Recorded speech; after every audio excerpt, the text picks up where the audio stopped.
we'll wake up on game 2. Alright, but regardless, game 1 of the finals. Team Peru bringing out their best. Shaddix, Boyle, Sodori, Revenge, and Team China, Arc Devil, Hua, No, and L. I believe Hua is like top 3 in the world, right? Yeah, but we'll see. Every single one of these players are insane, so it's gonna be sweaty matches. We'll go ahead and get this audio going. There we go. So, alright, let's go on Sodori's board for a little bit. Can't believe I actually woke up on time. Me too. Hey, Panda Gamble or Cave Clan? And it's gonna be Panda Gamble for Dory. Let's see what happens. Any other pandas? Imagine game 1, Devastator 3, like Devastator on round 3. Like, that would make such an impact in these games. I wonder if Panda is gonna make an appearance. I don't think Peru ever played Panda. I'm not sure if China ever played Panda. But if we ever get to see it, it'll be in the finals, so we'll see. I was sick on Dury here, see if he gets the Ember Blade. But I don't even know if you... I guess you would take the Ember, but... No way! Round 3 Cannon Granny Pull Staff. Are you kidding me? I was just memeing with you guys. I said, you know what would be funny? A round 3 Devastator. And it's actually happening. Cannon, you know how strong Cannon Granny, and immediately deletes the Panda. He recognizes that's all the luck in the world. That like round 3 Cannon Granny doesn't even care. Sells the Panda. That is enough. You don't need any more Panda luck. That's all of it. Oh my! It actually happened. I spoke it. He actually has a pulse too. So that's a dangerous ass granny right now. You have to. I mean, he doesn't even have any other option besides a pulse, anyways. So. Alright, yeah, I mean, this is kind of crazy. Cave Clan with Cannon Granny. I mean, is he gonna make it? Like, yeah, come on, you got the yeah, it's just what in the, you know how strong this is late game? This is Sodori streaking for a long time right now. And it's gonna be Revenge and L who's streaking. Okay. I think that those are the more those have lost streak before, I believe, so. So if you guys missed it, so Dory did put a granny, did put a panda on round 2, and it hit a Cannon Granny on round 3 for Sodori. Cannon Granny round 3, and it has a pole staff on it. Launch Mark 11 armor. All right, so he's gonna just mess around, put some more Cave Clan units in, reposition the granny. It's actually insane. I was kind of joking to see if Panda would make an impact, but here it is. Maybe this is the if Peru beats China with a legendary Hyro, watch Jodo be like, oh, okay, we can tweak it now. We won't allow legendaries. Alright, oh. Someone, no way. It's not this kind of Hyro lobby. There's no Zeus in this. No, there's no Zeus. There's someone else trying to run a Panda, Arc Devil. But that would be too much for me. China probably rage and no win streaks from China. Yeah, in China, of course, you want to try to win streak. Every single one of these players want to win streak. So having a legendary by round 4 is not fun if you're on the opposite team. So, I mean, I've seen cases where a legendary doesn't necessarily equal a win. So it's all about what Sodori decides to do with it, you know? So we'll keep an eye on him for now, but it's not the end of the world for China. Anyone tell me the peace pool of each? There's a sheep for it. I could probably find it and get it on the Discord, but I don't know it off the top of my head. Alright, Cannon Granny doing granny things. There you go. Thank you, Kai. So 25 1 cost, 22, 15 threes, 10 4 cost, 10 legendaries. That's so much less than I thought before. It used to be 45, 35, 25. I don't know when we got so little units. I guess because we added more units. And they never said anything about changing the amount in each. That makes sense though. Alright, so Duri putting in a Shining Assassin. Doesn't quite have 4 cave. I think he was looking for that last cave plan in Red Axe.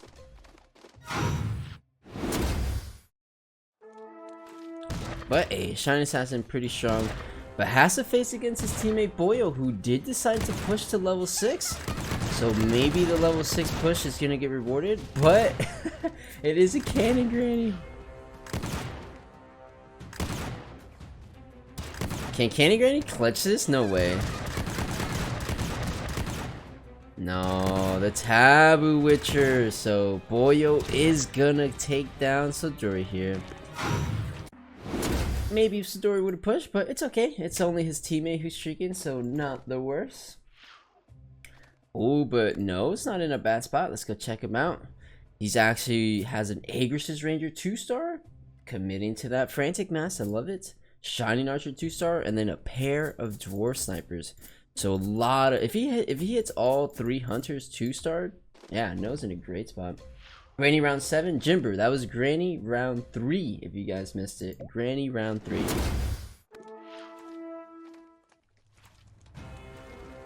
No, yeah. Pandas need to be tweaked. You shouldn't get a legendary this early, but as it stands, they haven't adjusted it. I don't even mind Emberblade and Thunder Trace. That's okay. Those kind of games are so rare. I don't even mind to get high rolled on every now and then. It's just the legendaries that I think are a bit crazy. But let's see, Boyo 100%ing right now with Taboo Witch. I love the commitments. I love when people just go get those items. So Shadow Edge already on the Taboo too.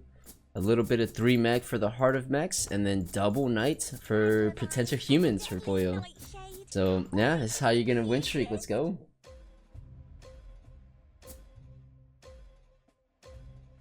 Who's the last person here? And it's gonna be Hua. What is Hua running? Hua with the Ripper 2 and some 4 Knights. Oh, that's a Lightblade 2. Where are the items? Looks like there's a Wooden Club on the Hell Knight, and that's all the items on Hua's side. But it's gonna be enough. Ripper 2-star OP, and I guess the Lightblade. So Boyo will get his streak snapped right before the creep round. Unlucky for Boyo there. So Hua's gonna take a little bit of gold here. Yo, good morning, Existential. Alright, so now it's No who's on that 5 win streak. So it looked like Team Peru was gonna go on the win streak, but actually, wait, that's not Hua. That is No. That is No, my bad. So it's the Hunter player. He didn't quite find the sniper just yet, but hey, he found himself some cave clan and some Agrises. So starting things off pretty strong for No. Looks like Sidori found himself a Dragon Knight as well. So there we go. We're not gonna look at the comps too hard yet, just because I would imagine most of these guys are like trying to figure out what they're playing, transitioning. I mean, I am seeing a couple Knights come out between Hua, Boyo, and a couple potential Feathered Sins, but like I said, we'll probably take a look more of it on round 15. Sidori high rolling too hard. Yeah, we should have seen. We were on Sidori's board for round 2, and I was just jokingly saying, like, what if he got I said Devastator, but I guess anything would have been insane. So he actually got it. It was a round 3 cannon granny, so kind of insane. Alright, so he does have 4 cave if Sidori wants to put it in. But he might, yeah, I think he just wants humans instead. Yeah, it's gonna go ahead and level and throw in 4 Knights. Wow, 4 Knights with Cannon Granny, that's kind of crazy. But it's round 11, so Sidori is gonna go ahead and play his teammate here. Looks like Sidori playing Revenge. Yeah, I guess playing Revenge. Yep. So this is the strategy. I may have leaked it, but you always want to help stack the Hell Knight, the Revenge Knight for your friends, for your teammates. I mean, so a little human action there and a little bit of stack. So that's something I've noticed. Team Peru does really well. They kind of really help each other get theirs that Revenge Knight carry online. So we see it coming out here.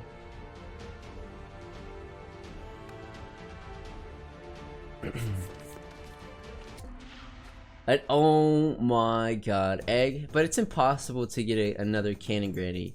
It would have been insane though if he had panda still and he got a 2-star cannon this early. That'd be insane.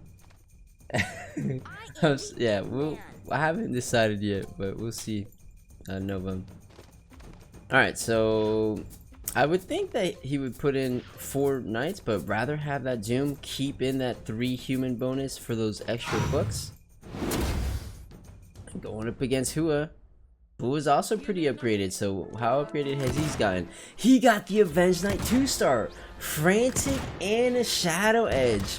Wow, so I thought Team Peru wanted to bring out the Knights, but maybe Team China recognized that, and I think he's the first to Avenge 2. That's actually huge. Yeah, Hua is way ahead of Knights. Light Blade 2, Hell Knight 2, Avenge 2, and these items are picture perfect. I can't imagine any better items for an Avenge Knight by round 12. Like every single item in the first couple shops were perfect. So wow, Hua is looking really strong, and no, finally getting that sniper, committing to the Frantic and the Python. So 600 for no, and Hua Avenge 2. Wow, this is a very strong start for Team China right now. How many stacks? 25. Looks like he just got it. No lemon cheese. So yeah, I thought with the Hyro Granny maybe Team Peru would get off to the strong start, but it's China. Never disappoint. China always looking so strong. But Boyo did manage to find his own Avenge Knight as well. Hey, thank you. So Boyo found his Avenge Knight 2-star and went ahead and put in 6 knights. So we will be seeing some contested knights this game. Usually when we see them ran, it's just uncontested for Peru. So China's recognizing that. Maybe they watch some of the VODs and saying like, hey, no uncontested knights in our lobbies. So could be some strategies perhaps. Cannon Granny 2-star with a refresher beats Avenge 3. It looks like Avenge is lagging with that combo. Yeah, Cannon Granny in general is very strong into hyper carries. So same could be said against a Venomancer or a Fallen Witcher. Love the graphics in PC. Hey, thank you. Or I guess, yeah, I do like it as well. So Boyo leveling up, throwing in the Desperate Doctor for Glacial, but it looks like No's still on that 8 win streak with Hunter, so we'll stick with him. It's actually, oh, and he got the Umbra 3 or Umbra 2-star. This is just so upgraded this early. So upgraded. And no worries. If you guys are just coming in, welcome in. Thanks for being here. Yeah, we're just on game 1 right now. And Team China, I would say, is just a little bit ahead. They're just looking really, they're off to a good start. So 600, it looks like he's actually the only Hunter player in the lobby too. So yeah, I don't know exactly what No wants to transition into, or if he just wants to take it all the way to 9 Hunters. That would be kind of insane to see. I don't see 9 Hunters played too often, even though they just got buffed a couple of days ago. But hey, if you can just high pressure the lobby, tempo it out, and just go quickly to 9 Hunters, then I'm sure it'll be a strong top 3. But we'll see. But for now, he's going to stick with the 600s. Let's check out some of these other comps. So 600s for now for No. We got 6 Knights coming out for Boyo. We got 6 Human coming out for Sodori. 6 Human Cannon Granny. We got Hua, more than likely going Knights since he has Avenge 2. We got Arc Devil going... Let's put him at some kind of mage build for now since he has 3 mage. Might be trying for humans. I'm not seeing too many divinities, so let's put him at mage. Probably 6 human as well. Shaddix looks like he's trying to go for a feathered assassin build here. And L going for 6 beasts, it looks like. 6 beast witcher. And Revenge going for the divinity lava shaman. There we go. Open fort into divinity lava. Oh, but unfortunately losing creep around here. Oh, by 1 hit. Unlucky. So yes, he has the lava shaman here. Might still go mage though, since he has 2 mages. We'll stay on board with Revenge here since he's down to 39. So has to make something happen for him. Finds another lava. So he might just try to hyper carry at 7 for lava 3 perhaps. Let me see. Finds the goddess. I'd love to see more lava. Goes ahead and eggs the lava shaman. So he's 100% committing to the lava, the divinity lava build here. So I think that we will see the mages come out eventually. Oh, but now Revenge facing against No. He's down to 39, so I don't think he's strong enough just yet to take down the hunters. Not enough armor to keep the lava shaman alive. Oh, this is just such a tough comeback. This build, very, very, very strong once you get it online. But the tricky part is, especially from an open fort, is you have to get it online. So either Lava Shaman 3-star would help a ton, or actually getting in 6 Warlock, or at least 4 Warlock, right? But he has neither. He has neither 2 Warlock or Lava 3. So let's say we'll stick on board with Revenge because the time is ticking right now. He doesn't have too much health to give. He has 2 Lava Shamans to find here. Can he get it? Let's go, let's go. He found the other Warlock, which is good. Another Wormy boy here. Oh man, so close, so close. Yo, what's up, Matt? It's alright, he added the Warlock, so now this Lava Shaman is gonna start life stealing a little bit. But has to face off against Hua. How low is he gonna go? I know Hua has an Avenge Knight. Man, I wish you could see the stacks without switching boards. But the Avenge Knight is just gonna... Actually, this might be close. This build's actually pretty favored into Knights because of the pure damage. But again, it has to survive. And wow, the Desperate Dog and Revenge going down to 20. Oh, this is dangerous. This is the risk that slash rewards of open forting. You get all this extra gold, but you have so little health to work with. So I think he has to find it here. Was he gonna go to 0 for lava? No, he's just gonna try to survive a little bit, because maybe knowing he's not gonna find 2 in 12 gold. Shattuck's also getting pretty low himself, 43. Does find at least a Shadow 2 and the Abyssal 2. Oh, and he has 9 feathered. Shattuck's going for 9 feathered there with Wizards.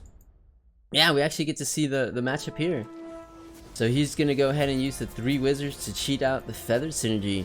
No warp wood as well. 9 feathered without warp, so just trying to make the best of whatever he has. But now the Shadow Crawler, I think is gonna inflict a little bit more damage to Revenge. So Revenge is gonna be down to 13. This is crazy. It's a global ranked China player here. I don't think so, but the number 3 is here. Hua is currently ranked 3. Oh man, it's just falling apart for Revenge here. And he rolled down to 0. He took the gamble, hyper rolling at 7, and unfortunately just came up a little bit short on those Lava Shamans. So I believe Revenge might just get knocked. Might just get knocked. Let's see. Has to face off against L, who has a Doom 2-star. Wow. These guys are getting upgraded extremely fast. Doom 2 and Fallen 2. I think this could be 13 damage. This is gonna be close. Yeah, the Lava Shaman carry is down. Is the Whisper the Whisper Seer gonna spawn? The worm is spawning. This is gonna be 13. And it's, oh my god, so fast. So fast, man. Round 19, the first one to drop. It was too fast. It's speed. Yeah, that was just a fast lobby. Yeah, I think everywhere, like No started really strong, Hua started strong, and even L with like Doom 2 this early. Like every player Revenge had to face was so upgraded that it just gave Revenge no time to set up his build. That is crazy.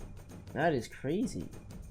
Yeah, I mean, he open forted, and in a lobby like this, wow, that is crazy. Alright, so let's take a look at the comps one more time. It is round 20, so the comps should be solidified. Let's see if No has a transition plan.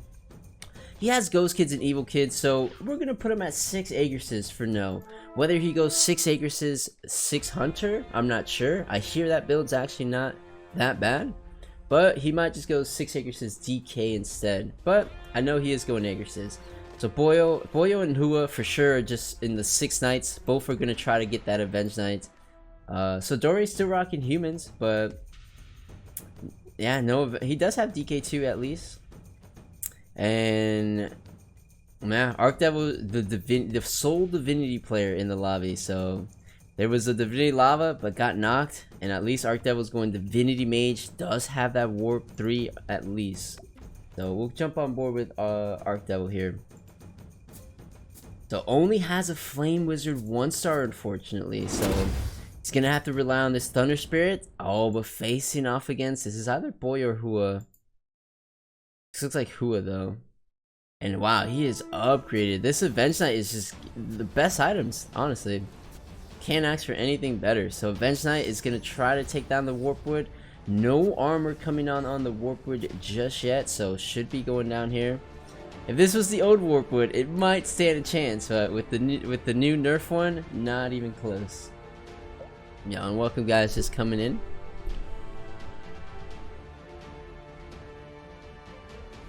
Alright, but I guess we can take a look at Shattuck's 9 feathered for a little bit. So we don't really see 9 feathered show up too often now. We normally see the more traditional 6 feathered 3 assassin build. But hey, I think both could work. I think the most important thing is going to be a 3-star assassin. So he is on his way trying to make that 3-star Shadowcaller. Went ahead, made that 3-star Warpwood. That's actually a huge upgrade for feathered here. So let's see how this 9 feathered holds. You know what? This might be a good call. I feel like 9 feathered is supposed to counter knights. But what it doesn't counter is 6 hunter. So this is kind of a direct counter to feathered here. And surely, double frantic mat. If it wasn't a counter already, Oblivion Staff as well coming out here. So feathered stands no chance against this. No, doesn't matter how many illusion spawns. Hunters with such a stacked Dwarf Sniper, it's just gonna take it down. So Shattuck's gonna go down to in the 20s here. So this could be a rough game 1 for Peru. They might, oh, there we go. Only missing a couple, it looks like 2 more shadows and he would have the 3-star. But time is ticking down to 18. If you're rooting for Peru, it would be ideal for Arc Devil to get knocked here. Did find himself the God of Thunder, so it's gonna go ahead and put that in over the Flame. But if you're rooting for Team China, Shattuck's has to be next to go. So we'll stay on board with Arc Devil here. Arc Devil just, I guess it was a little too fast to find a carry. Not even a Flame 2-star or even a single Tortilla Elder. Which is nuts because no Tortilla Elders are even in the lobby. Usually there's a case where like 3 to 4 players running Divinity and then it's really hard to find the Tortilla, but yeah, even in a lobby with 0 torts, he just wasn't able to find it. Alright, so Arc Devil won't be taking much damage here. I'm actually going to jump over to Shattuck's. How much damage is he going to take? What's on this Avenge Knight? No Oblivion Staff on the Avenge Knight, but plenty of attack speed here. Yeah, and Shattuck's going down to 4 to his own teammate there. So I guess you're not able to round count at every single round there, because surely if they knew Boyo was facing Shattuck's, they wouldn't have. They probably would have taken some units out. So now Shattuck's down to 4 HP, trying to do the best he can with his 9 feathered comp. Pretty decent items on the Warpwood. He actually decides to have all the items on the Warpwood, so no carries just yet. And sells the Shadow Crawler. He was 2 away from Shadow 3. What is that? So is he just like conceding it? He was so close to Shadow 3. Maybe he was gonna try to rely on a Shining instead. But Shadow 3 versus a Shining, I don't know. But regardless, I think this might be the last round for Shattuck's here. This Avenge Knight, we'll check out the stacks for each Avenge Knight right after this. We'll just keep it on board with Shattuck's for a little bit. And there we have it. Game 1, 8th and 7th go to Peru. So the only hope they have in this game is for Sodori and Boyo to get 1st and 2nd. It's not impossible, it's just unlikely. So we'll see. So yeah, very fast game 1 here. I did say we'll check out those Avenge Night stacks. So Hua got that early Avenge. 160 stacks. It's decent. That's like not the most insane stacks by this point, but 160, that's still a good amount of stacks. Let's check out Boyo's. Boyo has 140, so pretty identical Avenge Night, honestly. Yeah, and Sidori, if you guys missed it, he did get a cannon granny by round 3. So what Sidori decided to do with it was go with the 6 human 3 dragon build. He's gonna go to push to 10 and is gonna drop in 5 dragons, it seems like. Yep, putting in that Umbra. So now we have 5 dragons online, level 10. So every book that he gets after this will be helping him get to level 11. So let's see what he's planning to get. Dragon 1, 2, 3, 4, 5, 6. Alright, so once he gets that Tortilla 2, that should be a huge power spike. But let's see how dragons are able to hold. Oh, and 5 dragons could be really rough matchup into 6 knights. I think 6 knights is almost a direct counter to dragon. This Avenge Knight is just getting beefier and beefier. Yeah, just shredding through the team here. Cannon Granny did slow down the Avenge Knight, but it still will go down. So Sidori down to 25 HP. Yeah, but Arc Devil and L slowly falling. It's kind of crazy because they're uncontested comps. 6 Beasts, Doom 2 uncontested, Divinity Mage uncontested, and they're still struggling. That is crazy. That's just how high level this is. And there we have it. No did go to level 10, put in 6 Agresses, 6 Hunter. So I had a feeling he would definitely go 6 Agresses. I didn't know whether he would keep the Hunter in there, but for now he's doing just that. And that Sniper is looking nice. So 6 Agresses versus 5 Dragons. How does this one look like? Yeah, it looks like the Sniper's just popping off here. Can the DK2 hold for Sidori a little bit? No, DK2 going down. Sidori down to 19 HP. Arc Devil down to 5 himself. So what did who beat Arc here? L. Okay. So yeah, Arc just struggling a little bit. He just he couldn't find the carry. You kind of want Tortilla 2-star in this one. So without Tort 2, you don't do too much damage here. Sidori needed to keep the panda and try to suck more. Yeah, he could have. Maybe he would have. It's possible. We'll see. But I like the decision to sell panda. He was able to level and get that like kind of early game pressure. He didn't go on a streak, but I still like the decision, honestly. All right, so we did get to miss Arc Devil going out. So not sure who knocked him out, but Divinity Mage get knocked there. So it looks like we're currently sitting with No. Let me jump on board here with No. And he went ahead and he still has 6 Agresses, 600. And he's slowly grabbing the Dragon Knight. So he will transition into the stronger 6 Agresses Dragon build. But just kind of taking his time with it. He still has 82 HP. So this might be the right way to play Agresses, I bet.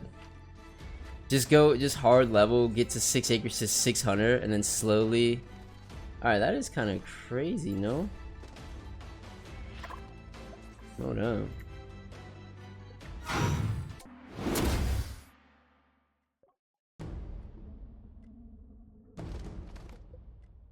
I gotta turn those comments off. That was a lot of spam. Yeah, no, I'm turning that off. Alright, so what's crazy enough, he's being really patient with the Dragon Knight. Me, I always slam the DK2 with the egg, but hey, maybe he can get a Devastator 2-star since he has plenty of health to give. So maybe Devastator 2 would be more impactful and he'll surely find a DK2. We'll see. Sidori down to 7. Unfortunately for him, he went for 6 humans and wasn't able to win enough rounds. Not able to get to 11 and yeah, not even close to 11 or 12. That's the tricky part with human. You do have to win. So when the lobby's so strong, it's tough. So Sidori down to 3. This is the last hope for game 1 for Peru. If Sidori does fall, that's GG. Team China taking it. But if Sodori can survive a little longer and outlive L, then he stays right in the game. And it's Boyo with the Avenge 3, so there's actually hope that Peru can come back into this. But Sodori's gonna have to make a massive comeback here. Still no Tort 2, facing off against L. Alright, DK2, can it overcome the Doom and the Fallen? That's actually a Rogue Guard as well. This is a full Beast Demon comp. Oh, but the combo is good! Flame Wizard and Grim Touch, knocking out L. Sodori surviving. There we go, so Peru not out of it yet. Wow, that was a perfect combo. That was perfect. So now, I mean, it's still a long shot because Sodori has to outlive No and Hua, which Hua kind of running a counter to Sodori with Knights, and No is just way too healthy. On the bright side, he did find the Tort 2, but to outlive No, that is, I mean, this is definitely respectable. He went a great placement here, top 4, but to outlive No with 82 HP, it's just such a stretch. But still, a great performance. It's still a good performance, but I still think this game one's going to China. But let's see. Anything this is possible. We'll see. All right, here you go. Has to face off against the Avenge Knight here. It's probably up to 200 plus stacks at this point. So can it take it down? Yeah, the only way Peru wins is if they get first and second. So that's what I'm saying. Sodori has to outlive everything. The Cannon Granny is good on the Avenge Knight carry, but the Avenge Knight healing right through everything. So Sodori will be going down, securing the victory for China. Wow, and Boyo was primed to win this one too. Look at this, Avenge Knight 3-star. That actually was close. If the Cannon Granny killed the Avenge, then Sodori may have won that. But still, it was a stretch to outlive No and Hua. But hey, maybe Boyo wins his moral victory here with the Avenge 3-star. Looks like he is at 9. Goes ahead and tech in that Dark Spirit. If he makes it to 10, can go ahead and add another Warlock for 4 Warlock. But it's just Boyo versus Hua and No here. And No still doesn't have the Dragonite, huh? But he has triple egg. Maybe he's looking to make a 3-star DK super quick. And there might be too many DKs already out here. Alright, but Avenge Knight 3-star versus Avenge 2-star. Surely the Avenge 3 gets there. One has Infused Axe of Fury, the other has a Barbaric Cuirass. But yep, the Avenge 3 is gonna win here. So yeah, I think Boyo wins the game, but unfortunately China wins the set. Or I feel like I said that wrong. Boyo gets first place, but China wins game 1 basically. People drop rares? Yeah, definitely. As long as it's past round 30, it's possible. Alright, so No, looks like he finally went ahead and egged the Dragonite. So didn't want to hold off any longer. I think he wanted to get that cheeky Dragonite 3-star, but rather have a DK2 than not have it at this point. So not the most stacked DK, honestly. It's probably because he had all those frantic masks. Yeah. So most of those carry items are on the Aegrises. So if he's able to get a Wraith Shard for Infuse, he can put one of those on DK. But he's going to have to get one on the next creep round. So DK2 kind of also struggles into Knight, so not the best matchups for No here. Eventually, yeah, look how dominant Knights are there. So actually, let's go ahead and look at the stacks. So Hua's Avenge Knight is at 250 stacks. And Boyo, I'm putting this at like 400 stacks for the Avenge Knight. So I don't know how you take this down. Usually the answer is 4 Shaman. Neither of these comps can really tech in Shaman. I mean, I guess you can kind of tech it in with Hua's build. You would just have to drop Glacial. Actually, you can keep Glacial. But maybe we actually see some 4 Shaman. We'll see. But as it stands, Boyo definitely wins this one. Avenge Knight too strong. It's gonna go ahead and get that Monkey King as well. Make it just a little bit stronger. Yep. Monkey King Kane, Axe of Fury, Infused Mask, couple of armor items, and a little bit of lifesteal. 400 stacks? Yeah, 425 stacks right now. So, let's see. We're just watching Boyo. He's just doing this for Peru. He's gonna go ahead and level, throw in that Taboo Witcher. And what item did he get? So both players actually getting that Monkey King Cane here. This is the first game? Yep, this is the first game, but Team China does secure it here. So we're kind of just playing it out, just to play it out.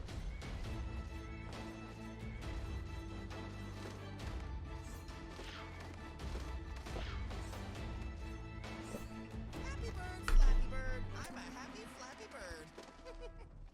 Raccoon ready. Oh, you're saying it's just 400 attack, basically? I see what you're saying, because each stack is like 15, so 400 times 15. Okay, so yeah, just plus 4, you know what I mean. Plus 455 damage. I just call it stacks, right? Alright, so Boyo is going to go ahead and throw in 3 dragon, 4 Agresses here. So DK is going to be ulting at the beginning here.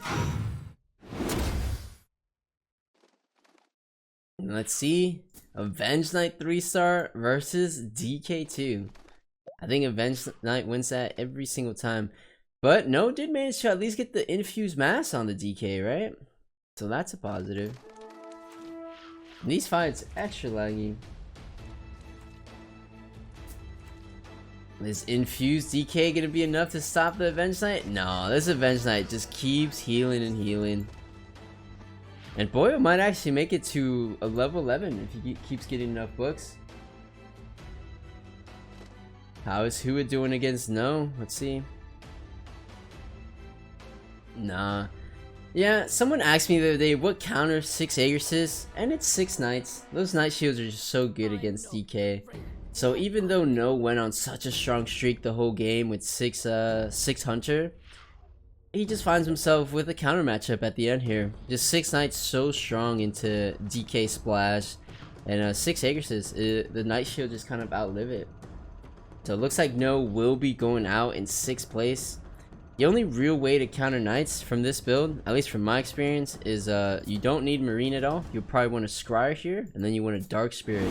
So if you get Dark Spirit 2, Scryer 2, then 6 Agresses can really handle Knights. But until then, it's just not going to be enough. Do the points carry through the match or reset each game? We reset each game, so it's going to be the first to win 3 games. So the points don't really matter at all here. It's just whoever wins 3 games wins wins the finals, basically. So infused mass DK not going to be enough. Avenge Knight slowly whittling down his teammate here.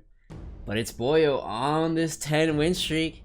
Went ahead and took out the dragons. Has 4 Warlock in. So even more lifesteal coming out for Avenge Knight. So this thing's never done.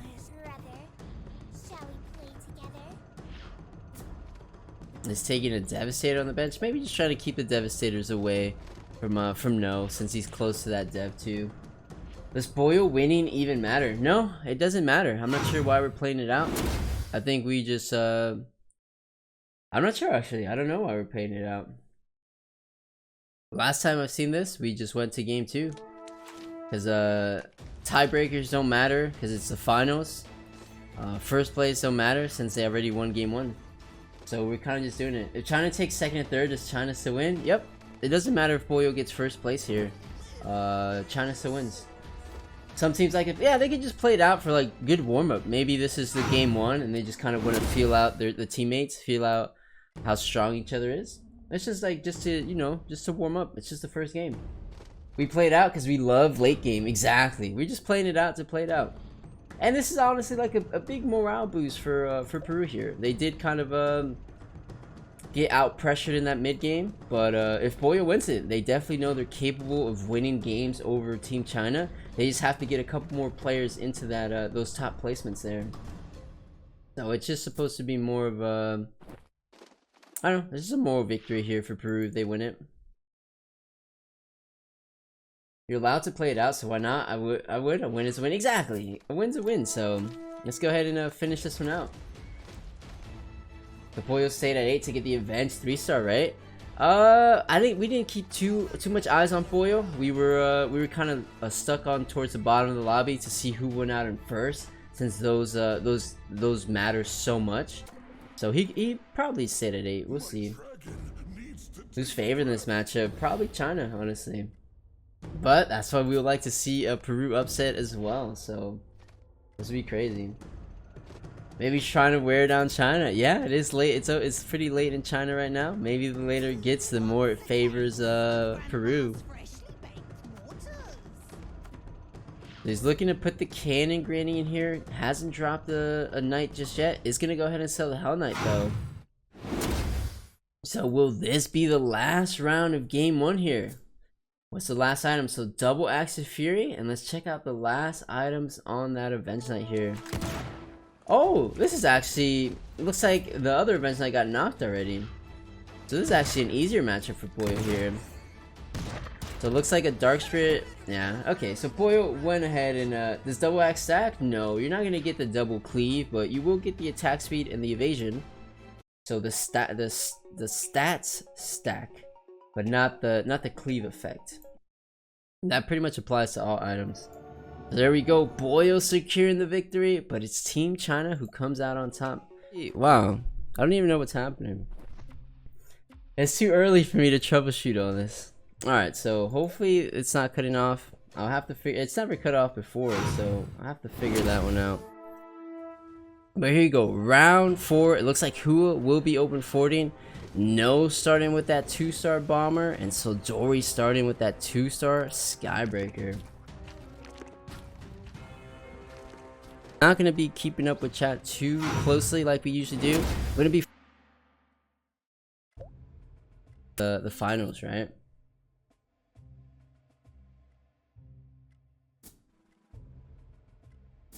So there we go.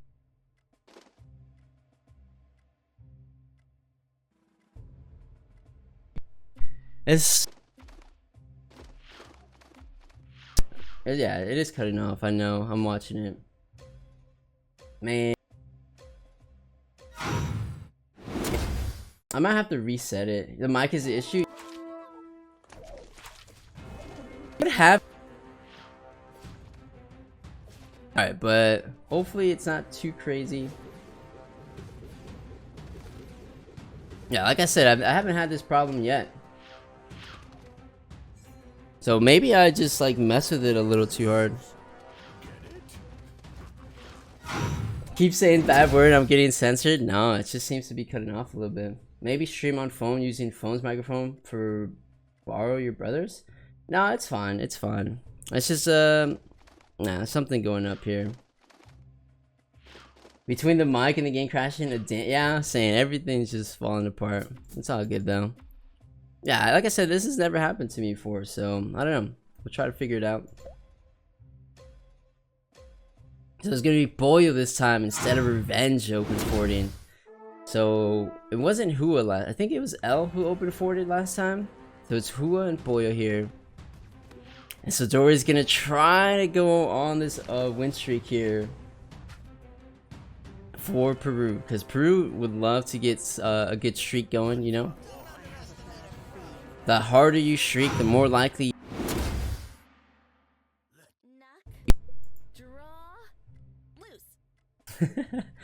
Oh my god.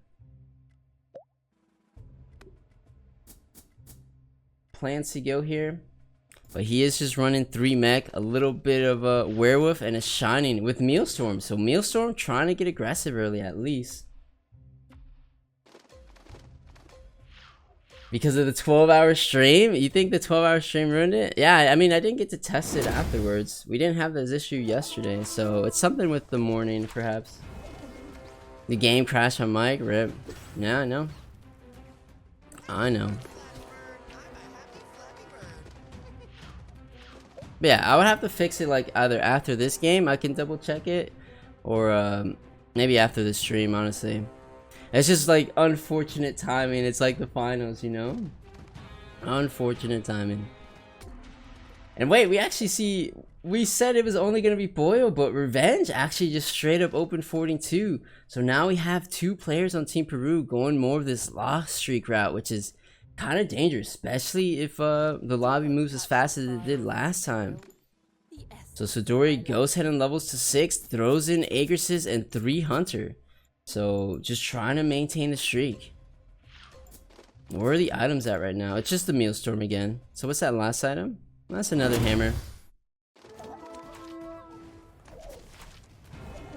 So what does No have? No did put on that Magic Crystal on the Bomber here. I think that's the... Oh, actually committing to all 3 items. I like it. Armor and the Health Crystal. Alright, so Sidori still maintaining for now. We saw Boyo, who was on the 100% streak until round 9. And now in round 9, it got snapped. So hopefully, if you're rooting for Peru, this is not the case this time. And I see a little bit of Cave Clan Demon coming out for Yang. There we go. We haven't seen any Cave Demons. So 4 Cave Clan Fallen with your carry. Looks like no items committed just yet for Yang. But we're gonna stay on board here with Dory. See how far we can go with this Ripper upgrade.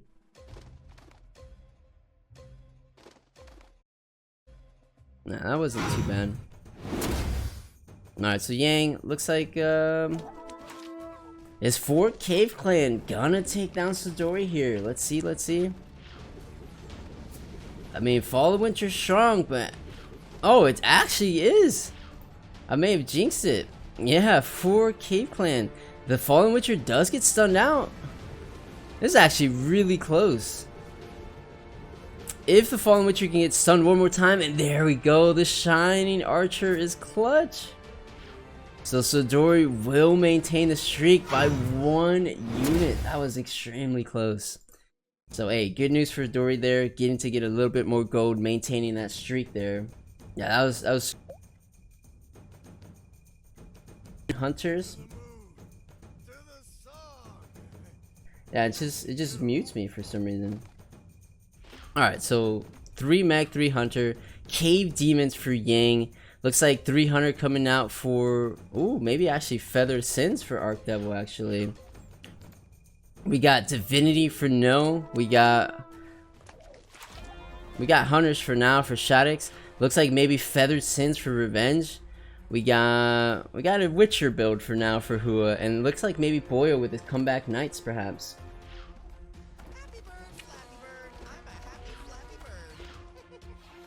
Alright, but we're gonna stay on board with Sidori. He has won many games for Peru in the World Cup. He's one of the carries for Peru, so if they are gonna win this entire finals, I would imagine it's gonna be Dory.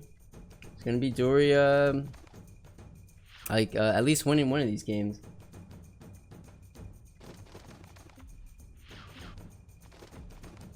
Yeah, I'm not sure if it has to do with my headset. I think I may have just pulled the cord on my mic because I've been like messing with it. So I gotta check where it's connected.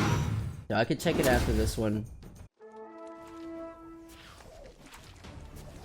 Because I was messing with it a lot yesterday as well. I was just kind of like, I don't know, just fidgeting with it.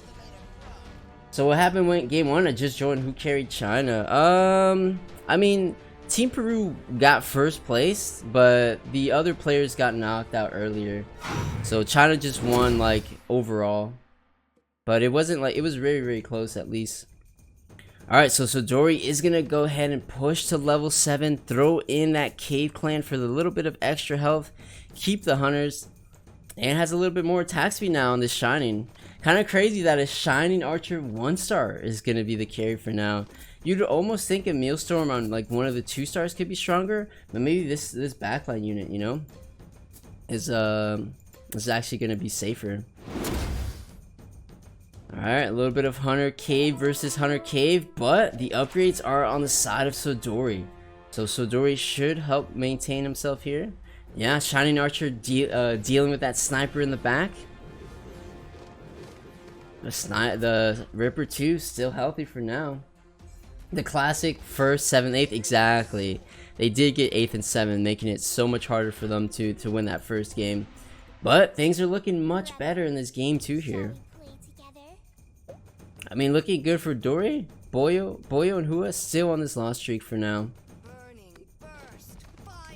Yeah, it's just definitely more of a team game. Your team can get first place, but it goes by overall points, so it really does matter hitting those top 4 placements, because if your team finishes 3 players in the bottom 4, that's it, GG. You like can't win at that point.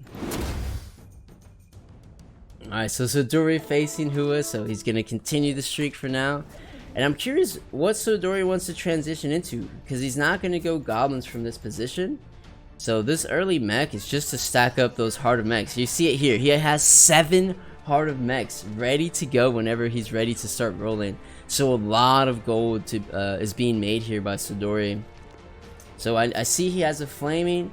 He has a Ghost Kid. So maybe considering 6 Agresses perhaps. Maybe, I don't know what the Flame is for. We will see. I mean, he found a Ghost Kid upgrade and a Sniper. So is going to go ahead and tech in the Ghost Kid, throw in Agresses back in, and it is a 2-star. So Ghost Kid, RIP Ghost Kid next patch. If you guys don't know, it will be rotated out next season. So use the Ghost Kid before it's gone. But since he doesn't have Cave, is going to go ahead and throw the Dwarf Sniper in. I'm curious to see if he moves the Mealstorm. Nope, he'd rather have the Mealstorm on the Shining Archer versus the Sniper. Let's see how that works out for him. And facing Yang, who's running Priest, so surely Sodori's going to maintain the streak all the way to round 15. So very, very strong start for Sodori here.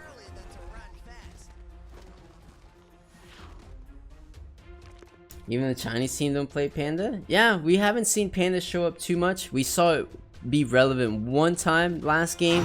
Sodori hit a Cannon Granny from Panda, but outside of that, we haven't actually seen like Emberblade and Thunder Trace in the games. Alright, so Sodori looking super solid for Peru. No idea what he's going yet. His board, feel like he's still deciding himself. So we'll jump on board here with No. What is he working with? So this is a lot more, a little bit clearer here. So surely he will be going a Divinity Mage build. God of War upgrade, Goddess of Light. Yeah, surely he's going some kind of Divinity here. So Shaddix, let's check what he's going. Wait, we're on No, huh? So Divinity for No. Shaddix, looks like Divinity as well for him, perhaps. Yeah, he has Mage. Revenge running Feathered with a Water Spirit. There we go, just trying to maintain the tempo for now. Yang still running Cave Demon, but looking like to transition into that 6-beast Witcher build instead. Arc Devil going... no idea yet. He looks like still mid-transition. Boyo still trying to get those Knights online, and Hua trying to come back. Looks like also with a Witcher build, perhaps. Witcher, maybe Beast. So maybe 2 players on Team China trying to go 6 Beasts. Wouldn't be the worst since it's only 2 Beast players, so that could definitely work. Yeah, and what's up, guys? Everyone coming into chat right now. Welcome, guys. So I'm gonna stay on board here with Sodori. Let's see how much further he can maintain the streak. Has to go up against his teammate here, Revenge. And Revenge 1, 2, 3, 4, 5, 6 does have 6 Feather online. Looks like the Shadow Crawler is gonna be the carry, but it's only a Shadow Crawler 1-star. The items are looking pretty defensive though. But yes, it's gonna be Revenge who finally breaks the streak for Sodori. So at least it keeps the gold within Peru, which is never bad. I'm just kind of helping out your teammate a little bit here, but that will be the end of Sodori's streak. Let's see if No, and yeah, No actually gets his streak broken, but by the opposite team. So both Team Peru getting tons of gold there that round. Yeah, so no one on a streak anymore. So let's go ahead and jump towards the bottom. Let's see Boyo, because he did open fort, so he has to get pretty strong here. How low is he gonna go? Alright, finds another Evil Knight. He would love to find himself an Avenge Knight though. He has the egg. I'm sure it'd be a really quick egg if he finds it. He's gonna go ahead and tech in the Avenge Knight over the Argali. So he does have 6 Knights online here. Where are the items? Looks like all the items are currently on the Hell Knight. but has to face off against his teammate who has a Taboo Witcher. So this Hell Knight is not going to be doing as much damage as possible. So I think Boyo will be taking a decent shot here. And what's crazy is we've seen like a lot more like kind of win trading in these games. Like these players usually know when they're facing off against each other and they take units out. But yeah, in this case the players are just doing max damage to each other. Boyo going down to 38 there. So he's gonna go ahead and roll down, finds the evil upgrade. He needs the Avenge Knight, like he needs it ASAP because he needs to start stacking those. Oh, there he goes. So he finds the Avenge Knight. Will he decide to egg it? Finds the Argali upgrade. Yeah, he has to egg the Avenge Knight. He's gonna go ahead and move all the items to Avenge and pray that he can start stacking the Avenge Knight because it's currently at 0 stacks here. And for Arc Devil, what is he playing? No idea. It looks like he's trying to set up a 9 feathered comp though. He has wizards on the bench and he has feathered, but he doesn't have assassin. So maybe Arc Devil goes for like a 4 wizard 9 feathered build perhaps. We saw that a 9 feathered come out for Shaddix. It didn't work out very well, but maybe Arc Devil can put different units in it. But I'd actually jump on board with Hua. So Hua's also trying to make this comeback from the open fort.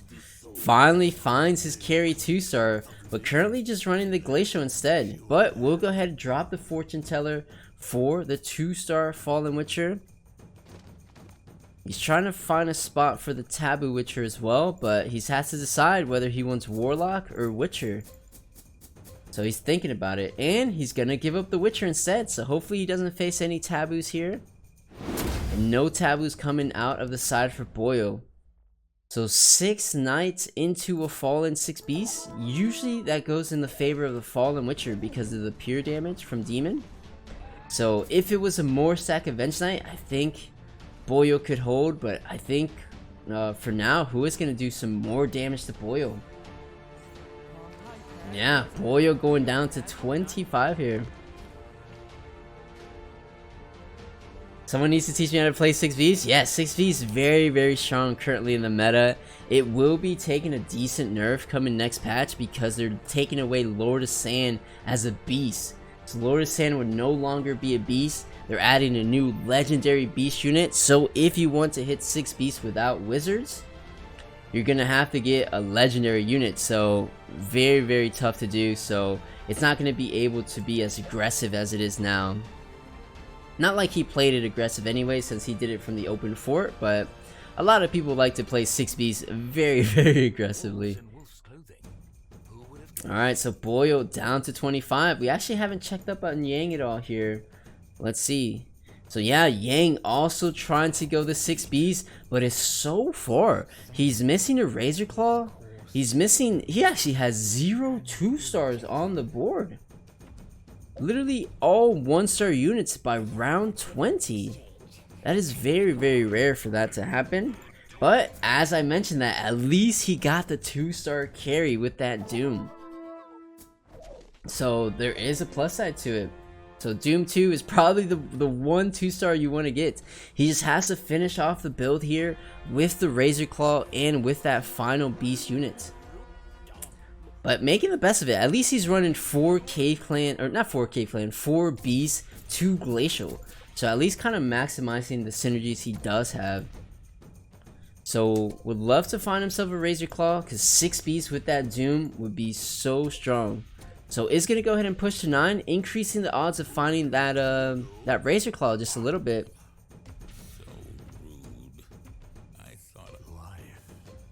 Nah, no Razor Claws coming out for Yang here. So let's see if this Doom 2 with 4 Bs Glacial can hold here. Has to face off against a lobby leader, no. And knows playing Divinity. Does have the Tortilla 2-star already. This could be dangerous. And the Doom misses. The Doom hits the God of Thunder. So Tortilla is free to continue casting. So now Yang is going to go down to in the teens perhaps. Yeah, going down to 19. Yeah, that Tor 2 is looking strong. Has that Python, has that Pulse, and a little bit of extra skill damage here. So it's kind of not a race to 8th, but kind of a game of survival. Boyo is trying to outlive Yang, Yang trying to outlive Boyo here. Oh, and it looks like he does have some green essences here from Double Priest, so he's not as low as he makes it out to be. He is on this 7 loss streak. He finally does throw in the Razor Claw for 6 beasts, so let's see if this turns things around for the Doom here. But going up against Dory, who does currently have 4 Agresses, 6 Hunter with the Tsunami Stalker. So Dory does have the option to go 9 Hunters if he wants to. Not sure if 9 Hunters is going to be a comp to play for first place this game. I don't think it's that strong, but at least he does have the option. On the plus side, Tsunami provides a ton of CC and Marine for the team, so it's still a good Hunter to have. But no, Yang will be taken down here and is going to go even lower. Back to 19 actually, thanks to the green essences. Did Boyo also drop there? No, Boyo actually went in there. So now it's Hua and Yang down at the bottom. So the tables have turned. Maybe it's Team China's turn to take an 8th and a 7th here. And it's both of the Beast players, crazy enough. The only Beast players are just are down at the bottom here. And it looks like Archdevil. We were curious what Archdevil was going to play this game. And looks like he was running this 9 feathered variant with Cannon Granny, Doom. But no 3 stars coming out here. No 3-star Warped Sage. Looks like he's just going to rely on a 2-star Shining instead. So this is close. Has to go up against No here. So wow, there's been a lot of like not team killing, but a lot of team damage going on in this game. I swear I've seen it where teams are, it's hard to predict every single round, right? It's almost impossible to predict every round, but I swear we've seen more of it where they take out units. What's the score? It's 1-0. China is up currently.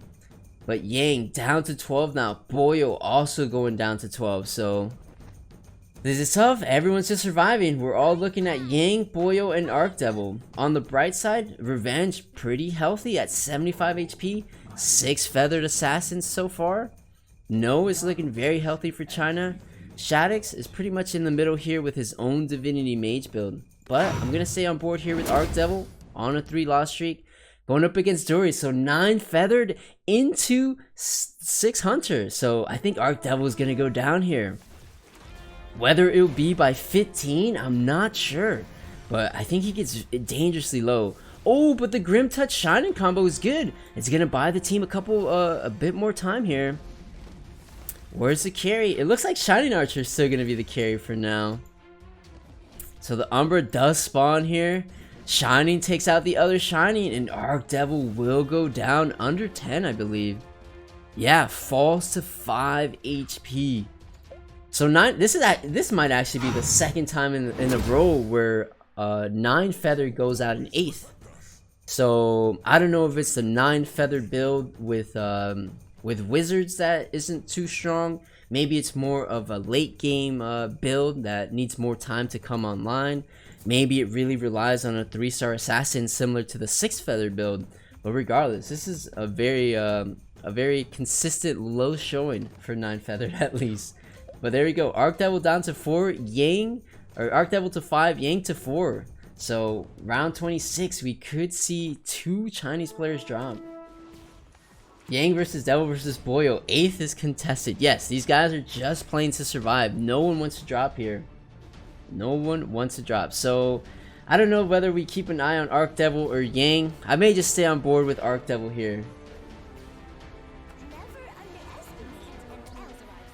So what can he do to survive? I don't think this build gets much stronger. I think you're really just kind of betting on this Grim Touch Shining combo. If the Grim Touch still combo with the Warpwood, then yeah, this build would be super strong, right? I mean, all the Grim Touch Warpwood builds would be insanely strong, but it got nerfed for a reason. So Archdevil made 0 upgrades since he fell down to 5. He's still on that 4 loss streak. Yang 10 loss streak. We might see 2 players knock here, and it's Hua who might be knocking out his own teammate here. What are the items on this Fallen Witcher? Hey, at least it's fully stacked here. Does not have the Oblivion though, so it's gonna have to get lucky with this the evasion here. Alright, Fallen Witcher is doing a good job right now. Took out that Shining Archer. Oh, but all the units are on the side of Hua here, so Arc Devil will fall. And it's Boyo who actually falls first. Wow, Yang clutching it for China there. So Boyo falls in 8 seconds before Arc Devil falls. So that's actually huge. We thought that perhaps China would get 8th and 7th, but now Boyo going on at 8th keeps the hopes alive for China here. So wow. So I guess we'll jump on board with Yang next since he is down to 9 HP. Does have the full 6 beasts, 2 glacial with the Doom 2 carry. Just got that werewolf upgrade. Let's see if that makes a difference. Alright, has to go up against Hua, so I believe this is the beast mirror match here. So he is running Witcher, so I believe usually this matchup goes in the favor of the Witcher since the Doom does lose that demon.